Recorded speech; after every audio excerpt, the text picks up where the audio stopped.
내가 그의 아들의 복음 안에서 내 심령으로 섬기는 하나님이 나의 증인이 되시거니와 항상 내 기도에 쉬지 않고 너희를 말하며 어떻게 하든지 이제 하나님의 뜻 안에서 너희에게로 나아갈 좋은 길 얻기를 구하노라. 내가 너희 보기를 간절히 원하는 것은 어떤 신령한 은사를 너희에게 나누어 주어 너희를 견고하게 하려 함이니 이는 곧 내가 너희 가운데서 너희와 나의 믿음으로 말미암아 피차 안위함을 얻으려 함이라. 아멘. 이 로마서는요, 사도 바울이 로마에 있는 그리스도인들에게 쓴 편지 글입니다. 그리고 사도 바울은 총 3차례에 걸쳐서 전도 여행을 하게 됩니다. 잠깐 지도를 좀 볼까요? 제가 간단하게 이 유럽 지역과 아프리카 지역, 그리고 이스라엘을 한번 그림으로 한번 그려보겠습니다. 그리고 지금 여기가 갈릴리 호수, 요단강, 이것이 사해입니다. 이 강은 요단강. 그리고 지금 이 지역이 이스라엘이에요. 그리고 이 부분이 예루살렘이 있는 부분입니다. 그리고 이쪽 지역이 이집트, 성경에는 애굽이죠. 이제 복음이 이 이스라엘을 중심으로 해서 시작이 되어집니다. 그러면서 이제 사도 바울이 하나님께 온전하게 쓰임 받게 되어지는데 전도 여행을 3차례 하게 되었는데 크게는 이렇게 됩니다. 이 지중해, 여기가 지중해거든요. 지중해를 중심으로 해서 지금 이 아시아, 이 윗부분은 지금의 터키라고 하고 성경에는 소아시아라고 이야기를 합니다. 지금 소아시아 지역을 중심으로 해서 사도 바울이 1번, 2번, 3번 이 지역을 중심으로 해서 복음을 증거하게 되는 모습이 사도 바울의 전도 여행입니다. 그 가운데 이제 3번의 전도 여행을 다 마친 이후에 로마로 가려고 작정을 하죠. 그 로마가 어디 있는가 하면 지금 이 파란색 있는 지역이 이탈리아입니다. 이것이 이탈리아이고 로마는 여기에 있습니다. 여기가 로마. 그런데 사도 바울이 맨 처음에 그러니까 최종 목적지가 사실 로마가 아니었었어요. 사도 바울은 자기가 서바나로 가기 전에 내가 로마에 꼭 들려야겠다 이야기하는데 서바나가 어딘가 하면 스페인 지역입니다. 로마서 15장 28절에 보니까 이렇게 기록되어 있어요. 그러므로 내가 이 일을 마치고 이 열매를 그들에게 확증한 후에 너희에게 들렀다가 서바나로 가리라, 그렇게 이야기를 하고 있습니다. 서바나가 어딘가 하면 여기 유럽의 가장 끝부분에 있는 지역이에요. 여기가 지금의 스페인이고 성경에는 여기를 서바나라고 이야기를 하죠. 그래서 바울이 로마서 15장 아까 28절에 너희에게 들렀다가, 여긴 로마를 이야기하거든요. 너희에게 들렀다가 내가 서바나로 갈 것이다. 바울이 여기서 지금 로마를 지나서 서바나로 가겠다는 이야기거든요. 그렇게 서바나로 가는 그 중간에 내가 로마에 있는 너희 그리스도인들을 만나기를 소망한다. 그래서 왜 너희들을 만나기를 소망하는가 하는 그 이유가 8절에 나와 있었어요. 그들의 믿음이 세상에 전파되었기 때문이다. 이렇게 성경은 기록하고 있습니다. 그래서 사도 바울은 기도할 때마다 항상 이 로마의 그리스도인들을 위해서 내가 기도하고 있다고 9절에도 이야기를 하고 있고, 어떻게든지 기회를 만들어서 내가 꼭 이 로마에 있는 그리스도인들을 만나러 갈 것이다 라고 바울은 이야기를 하고 있습니다. 그리고 특별히 이 바울이 로마에 있는 그 그리스도인들을 만나고 싶어하는 이유가 11절에 있는데요. 이렇게 이야기하고 있어요. 어떤 신령한 은사를 너희에게 나누어 주어 너희를 견고하게 하려 함이다. 그렇게 이야기를 하고 있습니다. 어떤 신령한 은사를 너희에게 나누어 줄 것이다. 그래서 너희를 견고하게 할 것이다. 이렇게 이야기를 하는 거예요. 지금 특별히 로마서에는요, 이 은사라고 하는 이야기가 몇 군데 나옵니다. 그리고 우리가 아는 은사가 있어요. 방언의 은사, 뭐 예언의 은사, 가르치는 은사, 그런 은사가 있는데 이 은사의 헬라어의 뜻을 보면은 선물입니다. 선물. 그래서 우리가 방언하는 것도 하나님은 선물이고, 그리고 예언도 선물이고, 그리고 가르치는 것, 병 고치는 것, 이것도 은사라고 이야기하는데 그 모든 것들이 다 하나님께서 우리에게 주신 선물이에요. 우리가 할 수 없지만 하나님께서 주셔서 가능하다라고 하는 선물입니다. 근데 사실 지금 여기서 말한 바울이 이야기한 신령한 은사, 특별히 로마서에서 이야기하고 있는 이 은사는요, 방금 말씀드린 것 같이 뭐 가르치는 은사, 예언의 은사, 방언의 은사, 이런 은사와 사실 좀 다른 성격을 가지고 있어요. 어떻게 보면 좀 큰 범위의 의미를 담고 있는 은사를 이야기합니다. 로마서 6장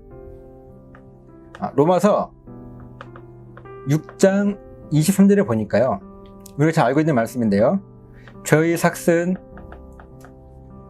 사망이요, 하나님의 은사는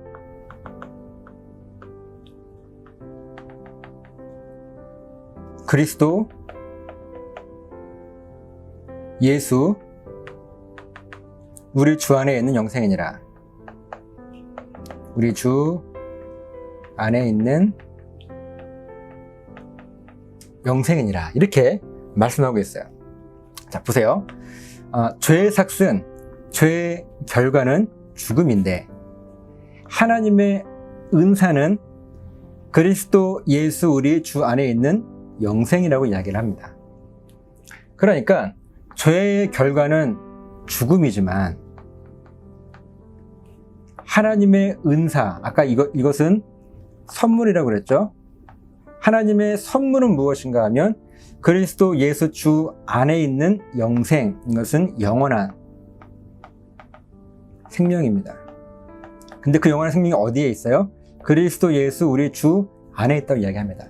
그러면 그리스도 예수 우리 주 안에 있는 영원한 생명이 무엇을 의미하겠습니까? 이것은 바로 부활을 이야기하는 거예요. 그러니까 죄의 결과는 사망이고 죽음이지만 하나님의 이 은사는 영원한 생명을 허락하시는 부활이라고 하는 뜻입니다. 그러니까 여기 은사는요, 부활과 관련이 있는 거예요. 자, 또 한 군데 있습니다. 로마서 11장 29절입니다. 로마서 11장 29절 말씀입니다. 자, 하나님의 은사는 은사와 부르시면은 후회하심이 없느니라. 하심이 없느니라. 자, 보세요. 하나님의 은사, 아까 로마서 6장 23절에는 잠깐 읽어볼까요? 3절에는 하나님의 은사라고 하는 것은 부활과 관계가 있다 말씀드렸습니다. 그럼 지금 여기 로마서 11장 29절에 나와 있는 하나님의 이 은사라고 하는 것은 다시 살리는 부활, 그리고 이것은 영생이라고 하는 거겠죠. 그러니까 하나님의 다시 살리는 선물과 그리고 부르시면은 후회하심이 없느니라. 하나님께서 누군가를 구원하실 때 이것은 작정하시고 구원하시고 그 구원하신 이후에는 하나님은 후회하심이 없다고 말씀하시는 겁니다. 그러니까 하나님의 이 은사라고 하는 것은 영생이고 부활이에요. 자, 그럼 아까 우리 본문 11절 말씀 한번 같이 보겠습니다. 로마서 본문 1장의 11절 말씀입니다. 내가 너희 보기를 간절히 원하는 것은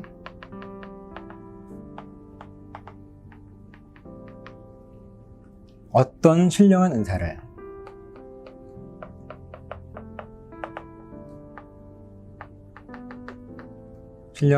너희에게 나누어 주어 너희를 견고하게 하려 함이니.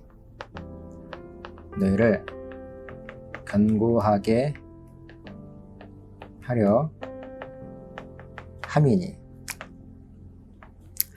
자, 여기서 나는 누구예요? 바울이죠. 그리고 너희는 로마의 그리스도인이에요. 지금 바울이 로마의 그리스도인들을 만나게 하는 것을 간절히 원하는 것은요, 어떤 신령한 은사를 너희에게 나누어 주어서 결국은 너희를 견고하게 하려 함이라 라고 말씀하고 있습니다. 자, 그러면 아까 지금까지 우리가 보았던 것처럼 신령한 은사라고 하는 것은 이 신령한이라고 하는 이 말은 영적이다라는 말입니다. 그리고 은사라고 하는 이 말은 부활이에요. 원래 뜻은 선물입니다. 영적인 선물이 무엇인가 하면 다시 살리시는 부활입니다. 그리고 이것은 영생이에요. 지금 바울이 로마의 그리스도인들을 간절히 만나고 싶고 그들에게 꼭 더 자세히 알려주어서 그들을 더 견고하게 하기 위한 그 무엇, 그들을 더 견고하게 만들기 위해서 바울이 꼭 그들에게 이야기해주고 싶은 것이 있는데 신령한 은사가 있다는 것입니다. 그리고 그 신령한 은사는 무엇인가 하면 예수님께서 십자가에 죽으시고 다시 살아나신 그 은혜와 능력에 대한 영적인 선물, 우리에게 주시는 영적인 선물이라고 하는 거예요. 지금 바울이 그것을 로마의 그리스도인들에게 알려주고 싶은 겁니다. 그리고 결국 이 목적은 12절에 나와 있는데요. 로마서 1장 12절 이렇게 기록되어 있어요. 이는 곧 내가 너희 가운데 너희 가운데서 너희와 나의 믿음으로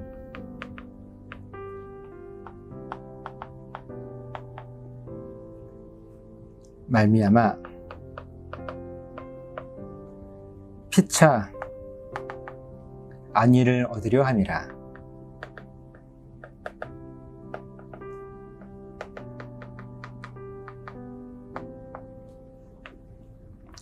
방금 이렇게 바울이 그 로마에 있는 그리스도인들에게 꼭 이 신령한 은사, 영적인 선물, 부활의 소망입니다. 그 부활의 소망을 로마에 있는 그리스도인들에게 꼭 알려주려고 했던 목적은 그들을 견고하게 하는 것, 그리고 나서 여기 있는 말씀과 같이 이는 곧 내가, 이 바울이죠. 이 바울이 너희 가운데서 로마의 그리스도인들입니다.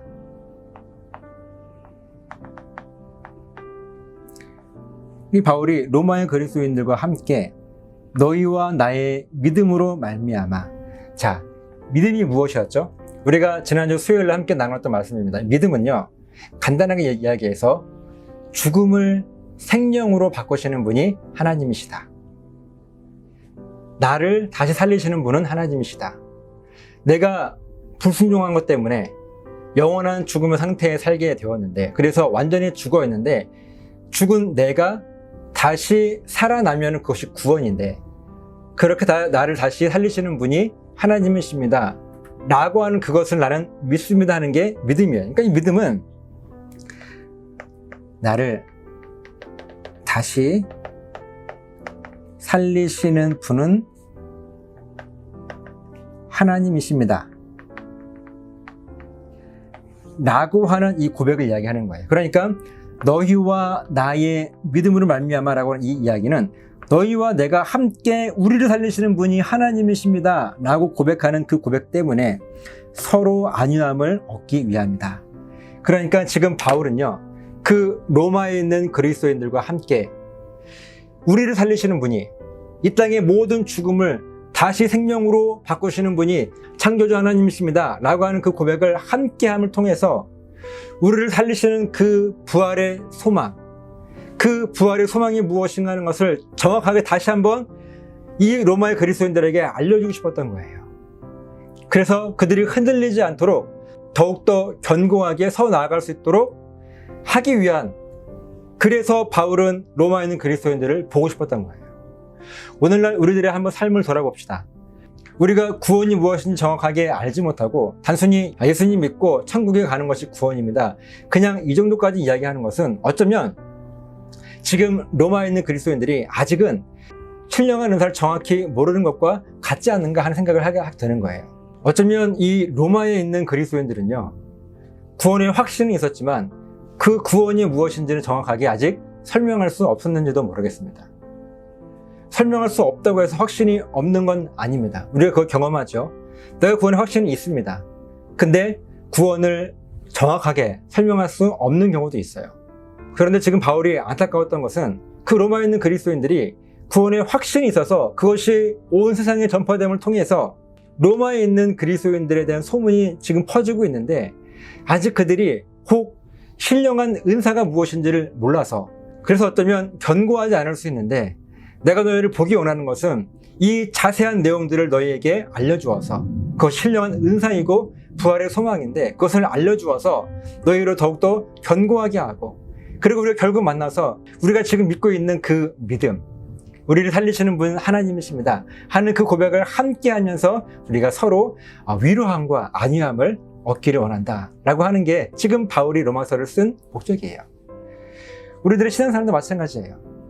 구원의 확신이 있지만 구원이 무엇인지 설명할 수 없거나, 우리가 하나님을 또 예배하지만 예배가 무엇인지 정확하게 설명할 수 없거나, 우리가 기도하고 헌금하고 찬양하고 말씀을 읽고 묵상하지만 왜 해야 되는지, 어떻게 해야 되는지, 그것들 함을 통해서 우리에게 어떤 열매가 맺혀질 것인지 하는 것에 대한 그런 신령한 은사를 우리가 모르고 살아간다면 어쩌면 우리는 아직 견고하지 않은 신앙생활을 하고 있지는 않은가 하는 것들을 한번 돌아보시고, 지금 바울이 로마서의 이 말씀을 통해서 로마에 있는 그리스도인들에게 하고자 하는 그 이야기가 쭉 담겨져 있습니다.